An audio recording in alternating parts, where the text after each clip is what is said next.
Olá, pessoal. Vamos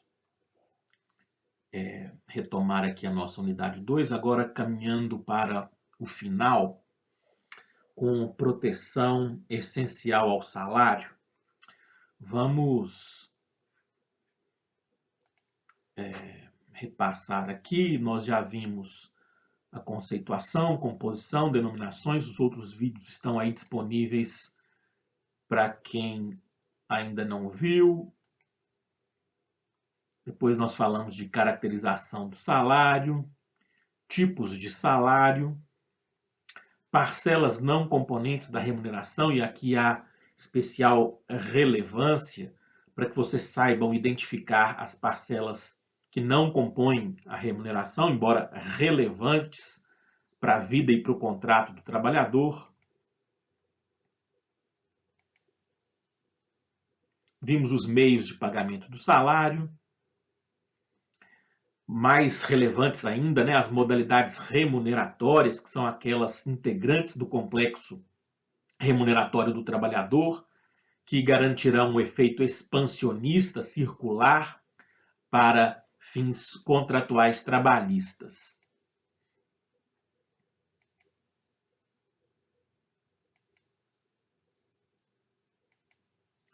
E agora nós vamos concluir com o item 2.7, proteção essencial ao salário. Muito bem. Vocês sabem que salário é a parcela contraprestativa principal que tende a comparecer ao contrato de emprego para fazer face à obrigação patronal decorrente da onerosidade da relação de emprego e consiste, como regra geral, na parcela contraprestativa principal tendente a remunerar tempo, produção ou tarefa. Isso nós já vimos. Hoje nós vamos ver parte do sistema de proteção essencial ao salário. Vamos começar com periodicidade e local do pagamento. Vejam aí na CLT de vocês. Também vamos falar de uma vez de prova do pagamento, embora não seja matéria nossa, é muito mais processual, mas vamos tratar de periodicidade, local e prova do pagamento, artigos 459, 464, 465 da CLT. Vamos começar pelo 459. O pagamento do salário, qualquer que seja a modalidade do trabalho, não deve ser estipulado por período superior a 1 mês, salvo no que concerne a comissões, percentagens e gratificações. Então, vejam, todo mês tem que ter salário, né? Pode haver pagamento de salário com periodicidade menor do que a periodicidade mensal, mas não haverá pagamento de salário licitamente em periodicidade superior ao mês. Então, eu posso pagar por dia, por semana, por quinzena, por mês, mas não posso pagar por bimestre, por exemplo, por semestre ou por ano. No sistema brasileiro, não. Pelo menos uma vez a cada mês, no mínimo, deve haver pagamento de salário. Seguindo, então, artigo 464. O pagamento do salário deverá ser efetuado contra recibo assinado pelo empregado, em se tratando de analfabeto mediante sua impressão digital, ou não sendo esta possível, a seu roubo. Pagamento contra recibo hoje, embora na CLT seja regra, tende a ser exceção, porque nós já vimos que o usual hoje é o depósito em conta bancária. Daí a inclusão de um parágrafo único do artigo 464, em 1997, quando se expande o pagamento em conta bancária. Parágrafo único do 464.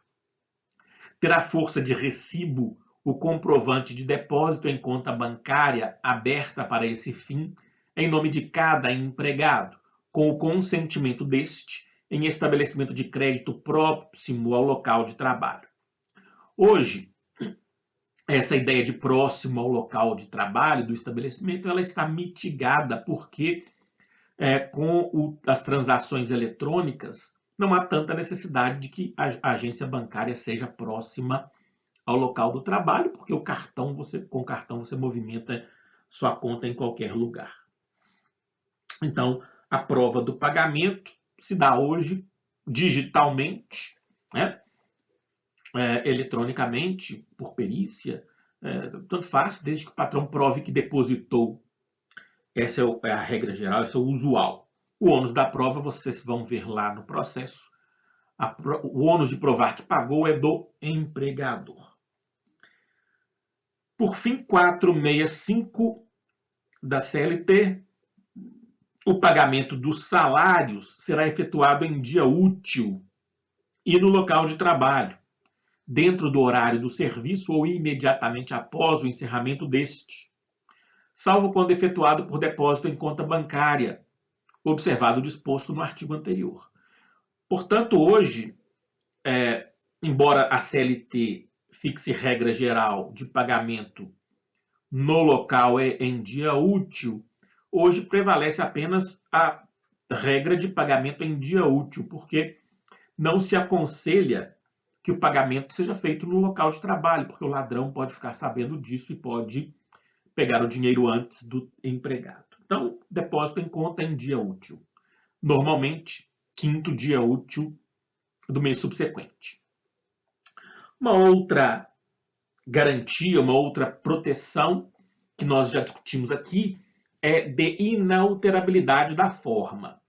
Se o patrão escolheu pagar por unidade de tempo, a regra geral, até decorrente do artigo 468 da CLT, princípio da inalterabilidade contratual lesiva, a regra geral é que se ele contratou o pagamento por unidade de tempo, ele não pode mudar para a unidade de produção, por exemplo, a não ser que essa mudança claramente revele vantagem para o empregado. Da mesma forma, se ele contratou produção, ele não pode mudar para tempo, a não ser que essa mudança se revele mais vantajosa. Então, se contratou o pagamento de uma forma, deve manter essa forma, a não ser que a alteração se revele benéfica. Essa é a regra geral trabalhista. Uma outra garantia importante de matriz constitucional, que nós também já discutimos, é a irredutibilidade salarial, ressalvado o disposto em negociação coletiva. Bom, essa regra constitucional da irredutibilidade salarial, ela é regra geral que comporta exceções. E as exceções decorrem de normatização, seja de normatização autônoma, seja de normatização heterônoma. Então, essa redução de salário por exceção pode decorrer da lei federal, ordinária, né? Em períodos de pandemia, por exemplo, redução de salário com redução de jornada, por exemplo, ou essa redução pode decorrer de acordo coletivo de trabalho ou convenção coletiva de trabalho. Então, vejam, a regra geral constitucional é da irredutibilidade, que comporta exceções decorrentes de norma jurídica, seja essa norma jurídica autônoma, e aí ACT, CCT, seja essa norma jurídica heterônoma, legislação ordinária. Não pode, portanto, haver redução de salário decorrente de vontade bilateral das partes, cláusula contratual. Isso não pode. Embora aconteça, será uma alteração contratual ilícita. Vamos ver também um ponto muito importante, porque acontece muitas vezes na prática, a iniciativa patronal de promoção de descontos, vamos ver quando é que o empregador pode promover descontos nos salários. Vamos ver que a regra do artigo 462 torna essa medida patronal absolutamente excepcional. Regra do artigo 462 caput. Ao empregador é vedado efetuar qualquer desconto nos salários do empregado, salvo quando este resultar de adiantamentos, de dispositivo de lei ou de contrato coletivo, leia-se acordo coletivo de trabalho ou convenção coletiva de trabalho. Então, qual é a regra geral? A regra geral é a da impossibilidade dos descontos. Mas essa regra geral, como acontece, né? Não é incomum, ao contrário, essa regra geral da impossibilidade da promoção de descontos, ela encontra exceções. E aí nós temos descontos autorizados. Obviamente, nós temos, e muitos, descontos autorizados por lei. INSS, imposto de renda retido na fonte, pensão alimentícia, crédito imobiliário, né, financiamento imobiliário, aqueles empréstimos consignados em folha. Então, a lei ela tem sido pródiga em descontos autorizados. E aí nós não vamos aqui colocar em questão o permissivo legal. Se o patrão está autorizado por lei e, nos estritos termos da lei, ele promoverá descontos nos salários dos seus empregados. Também a jurisprudência consolidada do TST compreende a possibilidade de descontos que são realizados no interesse do empregado. Abram aí o livro de súmulas, por favor, lá que eu já falei para vocês baixarem no site do TST, e vamos à súmula 342 do TST. Descontos salariais efetuados pelo empregador, com a autorização prévia e por escrito do empregado, para ser integrado em planos de assistência odontológica, médico hospitalar, de seguro, de previdência privada ou de entidade cooperativa, cultural ou recreativo-associativa de seus trabalhadores, em seu benefício e de seus dependentes, não afrontam o disposto no artigo 462 da CLT, salvo se ficar demonstrada a existência de coação ou de outro defeito que vicie o ato jurídico. Então vejam, o empregado quer, autoriza, portanto, porque quer, descontos para ser integrado em plano de saúde, plano de seguro, previdência privada ou entidade que ele tem interesse. Ele então autoriza previamente, ele então autoriza por escrito, e aí a partir disso o empregador fica livre para promover especificamente esse desconto salarial. É comum que isso aconteça. Também é possível que haja descontos fixados convencionalmente, por acordo coletivo de trabalho ou convenção coletiva de trabalho. Haverá, portanto, norma jurídica autônoma, autorizativa, do desconto. E aí depois a gente vai discutir, quando a gente for ver direito coletivo do trabalho, lá na unidade 4, aí nós vamos ver em que situações essas normas coletivas autônomas podem fixar descontos salariais. Mas, em tese, é possível. E também na prática. Por fim, no âmbito seletista, uma possibilidade relevante que é a possibilidade dos descontos salariais em decorrência de danos causados pelo empregado ao empregador. Regra do parágrafo 1º do artigo 462 da CLT. Estabelece o seguinte, o artigo 462, parágrafo 1º. Em caso de dano causado pelo empregado, o desconto será lícito, desde que esta possibilidade tenha sido acordada ou na ocorrência de dolo do empregado. Então, nós temos aí duas situações possíveis.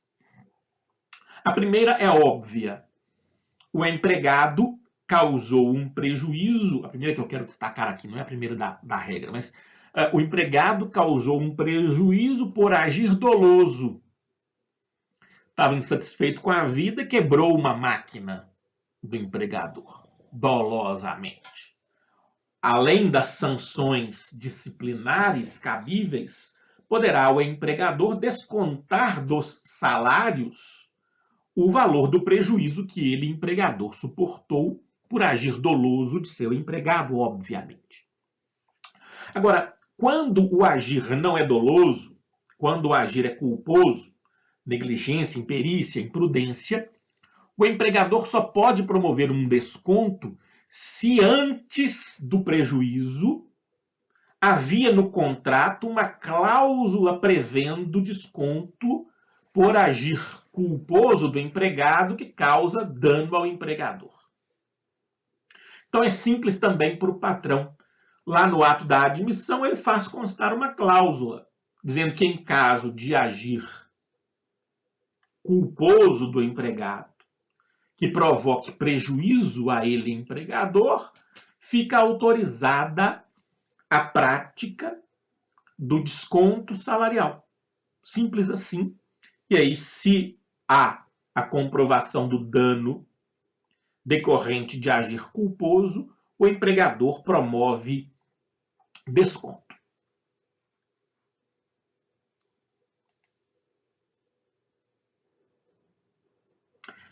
Eu gostaria de destacar agora a situação dos descontos salariais no âmbito do emprego doméstico.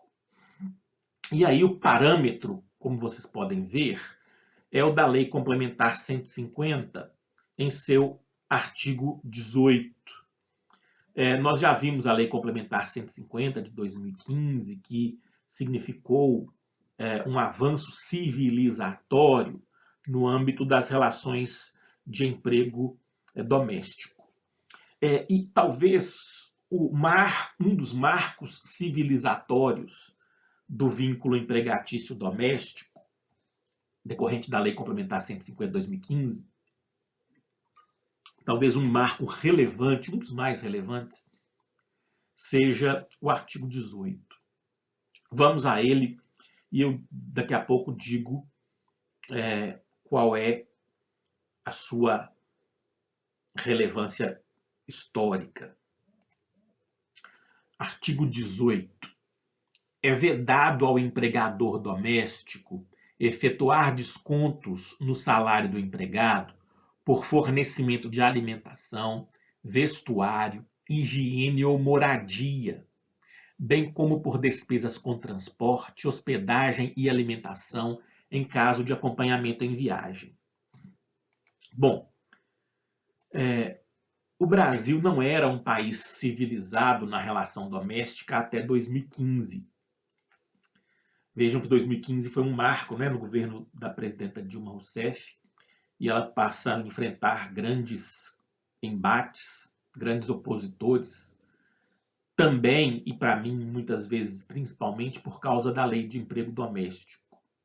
Porque a nossa elite tacanha, a nossa elite abusiva, a nossa elite escravocrata, ela não estava acostumada a reconhecer na empregada doméstica um sujeito de direitos. Estava acostumada com a perpetuação de uma relação servil ou mesmo escrava. E vejam vocês que foi necessário que o legislador escrevesse a impossibilidade do desconto com alimentação, moradia e higiene. Sabe por quê? Porque até 2015 era legal era lícito e era pior, comum que no contra-cheque da empregada doméstica viesse lá um salário mínimo, crédito, e uma lista de descontos contando quantos pratos de comida essa empregada comeu na residência do patrão, quantos pães ela comeu, quantos sabonetes ela utilizou para lavar as mãos dela.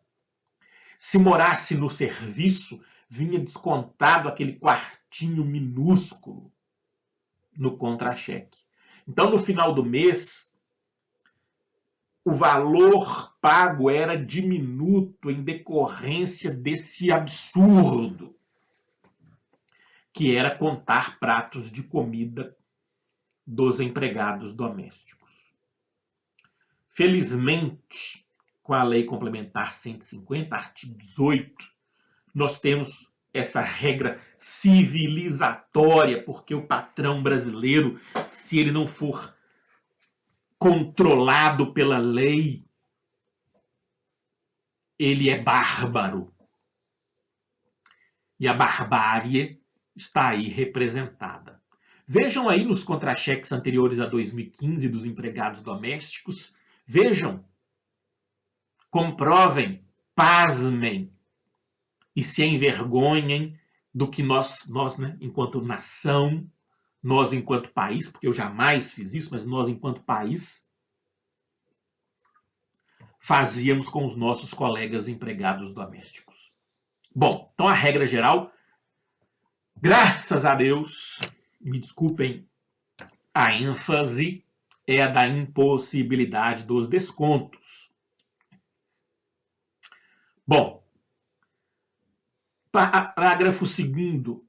Poderão ser descontadas as despesas com moradia, de que trata o caput deste artigo, quando essa se referir a local diverso da residência em que ocorrer a prestação de serviço, desde que essa possibilidade tenha sido expressamente acordada entre as partes. Aí não há problema, né? Digamos que o patrão cedeu um imóvel dele, patrão, fora da residência de trabalho, fora do local de trabalho da empregada doméstica, para que ela resida com sua família. E aí pode descontar o valor que seria próprio do aluguel, não tem problema nisso. Parágrafo 4º. Aliás, desculpe, parágrafo 3º.